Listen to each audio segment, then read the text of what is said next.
scientific pretensions from The Devil's Delusion. Quote, "A great many men and women have a dull, hurt, angry sense of being oppressed by the sciences." Oppressed by the sciences. They're frustrated by endless scientific boasting. They suspect that the scientific community holds them in contempt. They are right to feel this way. Close quote. David, explain. Don't you kind of think that one is obvious? I mean, when you run into any kind of group of scientists, I mean, not the low-level scientists, the bottom feeders, but physicists or mathematicians, they really don't waste any time telling you how much smarter they are than you. I mean, that's true. We all have that experience. I mean, the global warming issue is one issue. The biological issue is another issue. But it's more than that. It's kind of this feeling that because they're so smart, and that's true, they are smart, no question about that, they have accepted as an obligation and as a pleasure the prerogative of telling the rest of us what to think, not only about the sciences, but about everything. And that is oppressive. That was David Berlinski being interviewed at the Hoover Institute back from 2014. He has many interesting things to say about science, which is, of course, our topic today. If we're going to discuss broken science and flaws in science and overcertainty in science, we ought to understand exactly what science is. So what is science?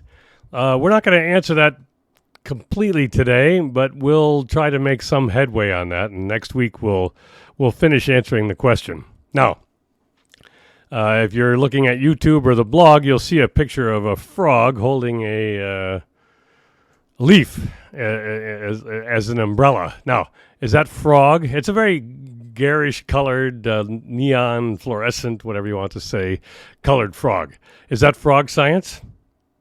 The IFL science people say that frog is science. IFL, I'm not going to spell it out, the I blank love science people. It's a juvenile crudity which many in our culture think is necessary to make information palatable, but we'll let that pass. But I'm going to steal another picture from that same crew, which they also say is science. Now, this is a picture, if you can't see it, of a galaxy, a spiral galaxy, looking at it from 3/4 on or something like this. So, no. One more before we answer whether or not that's science. This is from a different source, but it's a common enough picture these days. It's a thinking suppression device or radio tracking device, however you want to say. Is that one science? Now, we have a frog, we have a universe, we have a cell phone. Now, if any of these objects are science, why are they science? And if they're not, then why are they not? It's easy to see why the IFL crowd think the frog is science. It's that it's unusual to them. And it is unusual to them. Maybe it's not unusual to the people who live by where the frog makes a living. Well, and stars and galaxies are common enough, aren't they? Certainly the tracking devices everybody carries with them are. Who goes anywhere without one of these tracking devices anymore? For which the government and the media are very grateful, I should add. Well, so we've appeared to have deduced that if any of these things are science, or even if they aren't, then commonality or unusualness can't be why they are science or why they are not science. So something that's common or unusual, that is not a demarcation of science. Now, these pictures, of course, were all made by tools, a camera, a telescope, and probably another tracking device with an embedded camera. Are tools science? Are all tools science? Now, you might have heard that there was a new virus going around, helpfully created by people in our and in a foreign government. Since they can be made, viruses can be thought of as tools. So if tools are science, then that virus is science, which means roads, handkerchiefs, screws, salt, pepper, pencils, baseballs, toilet paper, anything that we create, we make, we use, we distill is science, if tools are science. Well, we've heard also that a certain mandated treatment, at least in some locales, for that man-made virus is science. Is it? It is if tools are science and we consider that treatment a tool. A much more interesting question, however, is this. Is the mandate itself science? Well, many say so, particularly those doing the mandating. If this mandate is science, then which mandates are science and which not? Or are all mandates science? A mandate is when an authority, backed by force of law and implied violence, requires certain people follow a rule. Well, it seems unlikely that implied violence is science, which means if a mandate is science, as some people say it is, it must be the rule itself which is science.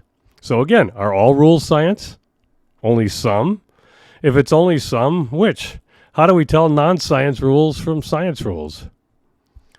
And if you stop and think about it, these are all forms of the question, is science the knowledge of right and wrong, good and evil, moral and immoral? Because that's what rules are. They tell you what is right to do, or wrong, or best or worst. They tell you which act is good and which evil, and they say which behavior is moral and which immoral. So if rules are science, then science is ethics and morality. It's economics and health. It's the judgment of every act, really, with no exceptions. This, of course, includes religion. Science, if mandates and rules are science, then science is everything. On the other hand, a lot of people say science isn't everything, or ethics, or even tools, but it is a method. And not any method, like following a recipe or a guide on how to say the rosary, but a specific checklist, which leads to the discovery of new knowledge. Well, this is confusing because knowledge can be of many things. Like, who were the people present at the signing of Magna Carta? The exact people, their names, ages, so forth. Or what is Uncle Bob's favorite donut? Or how many screws Grandpa has in the old coffee can? Or any of an infinite list of items. Most of this knowledge is, of course, of low or no importance. We know that whatever science is, it doesn't take an interest in everything, but only some things. Well, let's think more about this famous method then. New knowledge is discovered by historians, isn't it? And even people like lawyers. And don't poets and painters and musicians and novelists have important things to say about the human condition? Whether these folks are using the same famous method or they use something else, new knowledge is being discovered.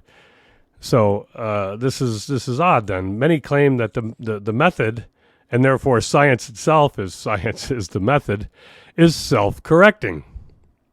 This should be amazing to you, this idea that science is self-correcting. Science wanders into mistake or error or ignominy, and somehow science just sits there and the method self-corrects these awful departures.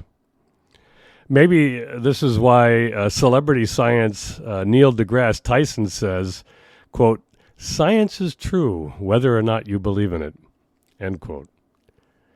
But if science is self-correcting, how could it ever produce a wrong result? It can't. Unless outside forces, which are not science, attack it, weaken, and somehow insert error into it. Well, these errors aren't science then, but something else. What? I don't know. But they're not science because science can't make a mistake. If science is self-correcting, then Tyson is right. Science itself is always true. Yet if these errors aren't science and something else, what are they? If science is just a list of truths, maybe? Well, philosophers, mathematicians, historians, even religions have lists of truth. Are they all science? Well, they all have error too, and some of these errors are corrected along the line. So maybe those errors aren't really philosophy and so forth, just like errors aren't really science. So religion is true whether or not you believe it. That has to be the case if we consider science to be the method, because religion uses the same kind of method. Well, here's what's strange. How do we know the method has already self-corrected a statement purporting to be science? We can't. We can't. So the method itself is not a great candidate for science. Or if it is science, it's imperfect and not unique. Because if we have a statement in front of us, we don't know whether or not it's already been self-corrected. It could be one of those statements that is an error. But everybody says science is unique and amazing and nothing like poetry or history or anything like that. Either then science is everything like we thought above, or it's unexceptional. It's an unexceptional, mysterious method, and it's something different from all these other things we've been saying. Well, all right, enough of all that. Here then is what science is. Discovering the cause of something measured. Well, that's it. Nothing more. Well, I mean, I don't mean nothing more. I mean, we have to understand what cause means, and we have to know what measurements are. And neither of these are anywhere near as simple as you might have thought. Both will turn out at times to be extraordinarily difficult, and at other times trivial. Certainty can be had in both of these aspects, knowledge of cause and measurement, or even in just one area, or neither. That means we have to understand uncertainty. And since uncertainty is a matter of the mind, we have to figure out the differences between the knowledge of things and of things themselves, in and of themselves. So it's not a frog that's science, but the cause of his measured color. And why, or because, other frogs don't have that, but other measured colors. Galaxies aren't science, but their cause and their measurements are, and neither are certain either. Science isn't tools, but tools are used in measurement to greater or lesser certainties. What causes tools to work is science, though. And science is, of course, not ethics or morality. Science can never tell you what's best or worst to do. No mandate or rule, therefore, can ever be science. Which means the people who say these mandates or rules are science are either badly mistaken or have ulterior motives. And lately, at least, they seem to be an equal combination of both. Now, I haven't proved to you today that my definition of science is correct, but I hope you see all these other definitions fail. Next time, likely next week when we bring this topic up again, we'll discuss my definition of science, which is discovering the cause of something measured, and we'll put that to the test and see if it really is science. Thanks for listening.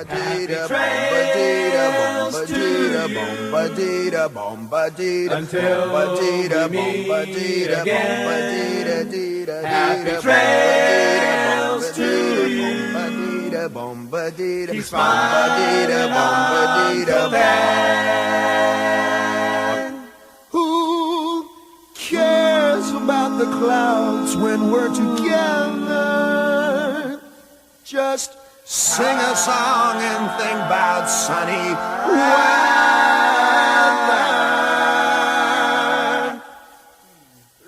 Happy trails to you till we meet again.